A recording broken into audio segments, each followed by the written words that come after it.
Eric here with Land Pro Equipment's High Value Crops Division. Today we have Eric Hernandez with us, and he's been training us this week on the Pellanc over-the-road tractor and the many attachments and options that we can use on that tractor. We're going to do a little walk around here of the EOLE 2000 multi-row sprayer.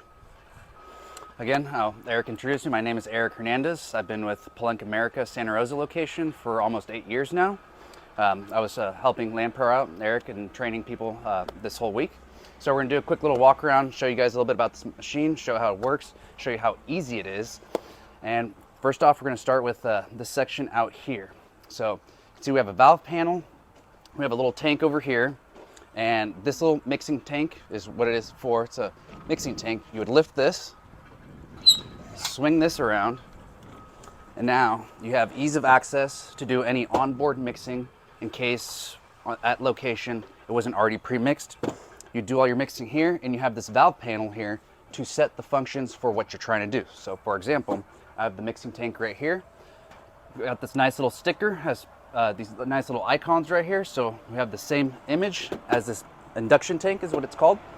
So for the function of mixing, we would set it to position 1. So rotate the handles, 1, that's already 1, and that's already at 1. And more or less ready to start putting my chemical in, start mixing. And then once I inject water through the red valve, mix all my chemical, open up down here. With the help of the pump on the machine, it will suck up the chemical and mix it into the tanks. So you can run the pump right from the panel here? Yes, correct. So I can run the pump and increase or decrease the speed if need be, if I want to do faster mixing, faster filling, or if you want it to suck up into the tanks a little bit quicker. So you have full adjustability here, and you can also turn your agitation on and off from here, which is your mixing. Again, you got little icons right here to let you know what functions need to be met to fully complete the function. And then once you're done mixing with your tank, close the valves, close the lid, store it away. And then once you're ready to spray, go to your panel here, look for the little icon. It's like a funky looking little tree, which is a vine, and you'd set it to position 6. So this one's already set there, this one's set there, this one I'm gonna have to rotate down to here, and then this one all the way around. And then some of you might be asking, well, why haven't I moved this one? This one is completely isolated. This is for a fresh water or clean water fill for a separate tank up top in the middle for rinsing either the mixing tank, the booms, or the tanks themselves internally. We do have 1,000 liter tanks, so between the two is around a 400 gallon capacity for all your spraying needs. And this right here is just a bumper, so when the boom folds close, it does not come in contact with the tire here. So that's pretty much it for out here. And then we can go up in the cab and show you guys how easy it is to use with our new human machine interface, as we call it. We have the nice little icons. It makes it really, really easy to use. All right, so we're up here in the cab to show you guys the user interface and more or less how simple and easy it is to use our EOLE 2000 sprayer. So right here we have our HMI, which stands for Human Machine Interface, which is pretty much almost looks like a tablet. You have all these nice little icons that pretty much tell you all the different componentry and functions that is happening, in this case with our sprayer. So top section here, we have the positions of our booms. So right now we have our left boom folded open. So it's saying it's 100% open because we were showing you guys the induction tank earlier. And right now the booms are closed in the width section. So right now it's saying that are at 6.5 feet. Depending on your liking, this machine can be set in imperial or metric measurements to whatever you're used to. In this example, it's set to imperial.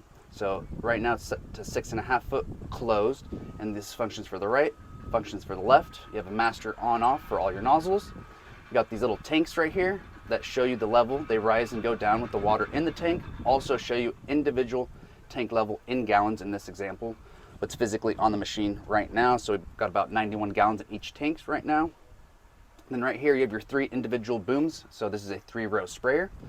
So when you're spraying, it'll show like a water mist going to each one of these. Right now the machine is off, so it's showing no spray. Down here you have the status of your ground following sensors. So at the ends of the 4 booms on each end, There are ultrasonic sensors that you can program to a specific height that you would like to apply the spray to your vineyard. So you can set that at pretty much whatever height you would want. And it shows you when it sees the ground. So there, it looks like there's one that's kind of in range there, and then the other ones are waiting their signal. They don't see the ground. You got your turbine right here. You have your live coverage, auto movements of auto fold, unfold. If you would want to use manual height or not, this is where you would turn on your ground following on and off. And what makes this sprayer special is it is a flow rate controlled sprayer. So right down here, it gives us a speed range to stay within for our given coverage. So in this example, this machine is set to spray within 1.8 miles to 3.9 miles an hour. So as long as you stay within that speed range. So for example, on page number 2, I have this set to 75 gallons an acre, 9-foot rows with using 3 nozzles. So as long as I stay within that speed range, the machine will apply the coverage that I have set to it with the settings that I have entered. Right down here, we have a live pressure reading. So you know that you have pressure, correct pressure at all times. And then right here to turn on and off your product pump when you're working or not working. And then for functionality of the joystick, A, when your automatic movements are on, will close the boom. B, will open the boom. And at the same time, when you open and close the boom, it will automatically open and close the nozzles accordingly. And then manual movements of the boom would be 1 and 2 to lift and lower the boom if need be. And then trigger 1 and 2 to tilt the boom to go with the slope of the terrain.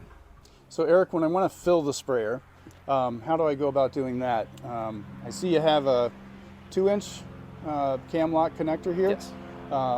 Do I need to pump water on, or will this pump actually create vacuum and pull the water into the tanks? That's a great question. So the factory have thought of those 2 different options. So let's say you have a pressurized water source, so you have like a nurse tank with a pump on it.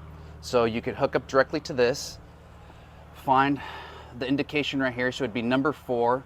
So it's saying we're gonna fill the tanks with no pump from the machine, no agitation. So you'd flip these to position number 4. So this one would go this way, this one turn this way, that one stays there, that one stays there. So now I'd take this off, hook up my hose, and now I have a separate pump that's gonna pump the fluid in.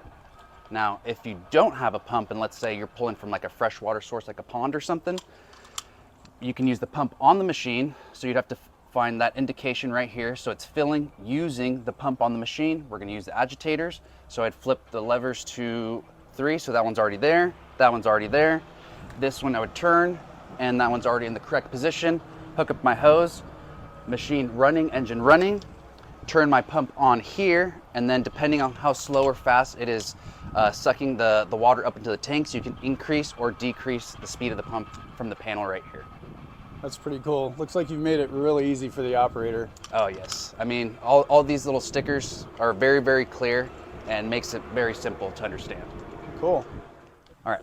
A nice safety feature that the factory thought of is, there are accidents that happen in the vineyard. So for example, if you do clip an end post, there is a breakaway. So on the top corner here, might be kind of hard to see, there's a yellow spring, and that is an adjustment in tension for the breakaway itself. So if I catch something, it'll break away and then go back into position.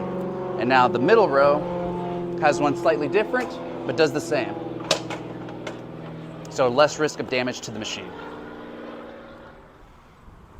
All right, so a nice feature that the factory has added is these nice blue lights in comparison to a white light to help really see the droplets of when you're spraying over a white light. Because when you have a white light, it just looks kind of like a big cloud of fog.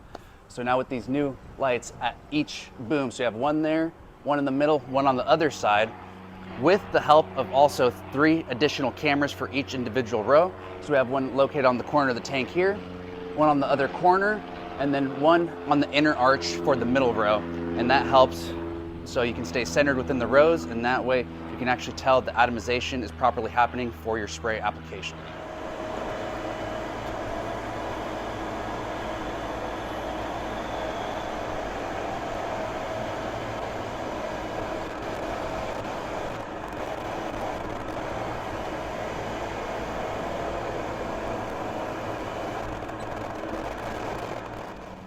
So So Eric, I really want to thank you for coming out this week, training our salespeople, training our service technicians, and even training our truck drivers on moving this. Really appreciate it. We're looking forward to getting these in the field this fall, getting into some grapes. Check out our website at landproequipment.com and look for the orchard and vineyard section.